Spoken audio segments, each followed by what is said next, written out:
Este é Alexandre de Moraes, ex-presidente do Supremo Tribunal Federal do Brasil. Ele nunca foi juiz ou magistrado. Ele era um mero professor e advogado que caiu nas graças do ex-presidente brasileiro Michel Temer, que o nomeou para o Supremo Tribunal Federal em 2017, no meio de muita controvérsia. Moraes começou a sua carreira como procurador no Ministério Público de São Paulo. Ele entrou na política pela mão de Geraldo Alckmin, o atual vice-presidente do governo de Lula da Silva, que o convidou para se tornar secretário da Justiça.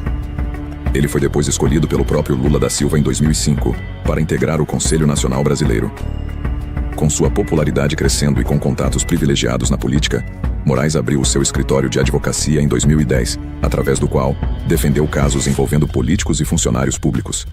Ao mesmo tempo, ele assumiu o cargo de secretário da Segurança Pública de São Paulo, novamente convidado pelo atual vice-presidente do governo Lula, Geraldo Alckmin, um cargo que ocupou até 2016. Alexandre de Moraes deve literalmente a sua carreira política a Alckmin e Lula, que, por coincidência, são os principais adversários de Jair Bolsonaro, a quem Moraes agora persegue tão ferozmente enquanto ministro do Supremo Tribunal. Mas a carreira política de Alexandre de Moraes entre 2010 e 2016 foi marcada por controvérsia e promiscuidade. O ministro da Justiça, Alexandre de Moraes, causa um novo constrangimento ao governo. Ele teria recebido, na época em que trabalhava como advogado, 4 milhões de reais de uma empresa investigada por lavagem de dinheiro. Enquanto Moraes era secretário da Segurança, o seu escritório de advocacia defendeu políticos acusados de corrupção e empresas com ligações a associações criminosas, como a Transcooper, em 2015. Uma empresa cujos membros tinham ligações com o PCC, a pior organização criminosa do Brasil. O PCC utilizou a Transcooper para branquear dinheiro e o escritório de advocacia de Moraes defendeu mais de 100 processos envolvendo essa empresa. O suposto trabalho como advogado em favor da Transcooper, uma cooperativa de vans investigada por supostas ligações com a organização criminosa, o PCC. Se fala no Brasil que foi durante esse período que Alexandre de Moraes iniciou a sua relação com o PCC e com elementos da Operação Lava Jato. Depois disso, em 2016, ele foi promovido a ministro da Justiça sob a presidência de Temer, após um escândalo envolvendo a ex-primeira-dama. Ela foi chantageada por um hacker que alegava ter material que poderia derrubar Michel Temer, após ter invadido o celular dela e ter ameaçado de vazar fotos suas íntimas, e-mails e gravações de áudio comprometedoras. Alexandre de Moraes liderou a investigação, não só capturando o hacker, mas também garantindo que as gravações de áudio não fossem divulgadas. Mas Alexandre de Moraes viu e ouviu tudo no celular da ex-primeira-dama, e Temer sabia que Moraes tinha visto tudo. Nos bastidores, houve rumores de que Moraes poderá ter chantageado o ex-presidente com o conteúdo das gravações de áudio e fotos, obrigando-o não só a nomeá-lo ministro da Justiça em 2016, mas também para recomendá-lo para um cargo no Supremo Tribunal em 2017. Terá sido chantagem, ou uma recompensa por Moraes ter salvo a sua pele? Só Moraes e Michel Temer alguma vez saberão.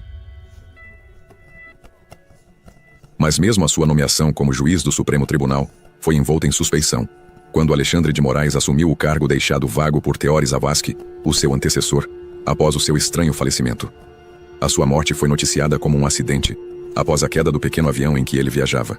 No entanto, essa teoria foi negada pelo filho de Teori, que insiste que o seu pai foi assassinado. Coincidentemente, o agente da Polícia Federal que liderou a investigação sobre este acidente, Adriano Antônio Soares, foi morto a tiros, pouco tempo depois. Desta forma, Moraes acabaria por ocupar o lugar do possivelmente assassinado Zavascki, numa altura em que haviam alegações de que ele tinha boas relações com o PCC, devido aos serviços prestados pelo seu escritório de advocacia. Além das suas ligações ao PCC, a imparcialidade de Moraes ao julgar casos relacionados com a Operação Lava Jato foi questionada, dado que ele tinha feito parte do governo, juntamente com vários dos envolvidos. Ao doutor Alexandre Moraes, se ele de fato acha que possui a isenção necessária para ser revisor da Lava Jato, tendo sido ministro desse governo, ministro da Justiça, 5 colegas seus como do Ministério estão sendo investigados. O senhor se acha isento? Moraes, ex-advogado dos condenados na Operação Lava Jato, se tornou assim juiz do Supremo Tribunal, e até mesmo o juiz responsável por esse caso.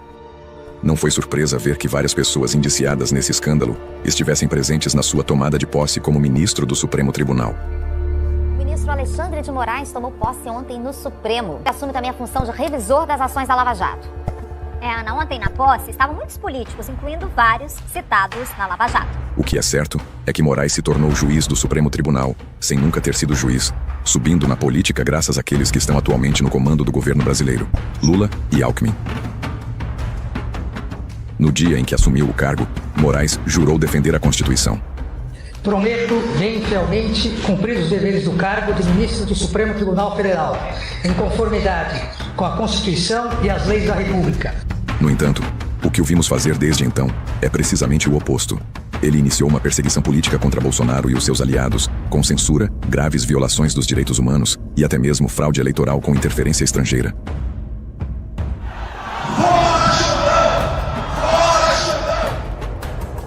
Por esse motivo, ele tem sido o principal alvo de milhares de manifestações em todo o Brasil e enfrentou vários pedidos de impeachment.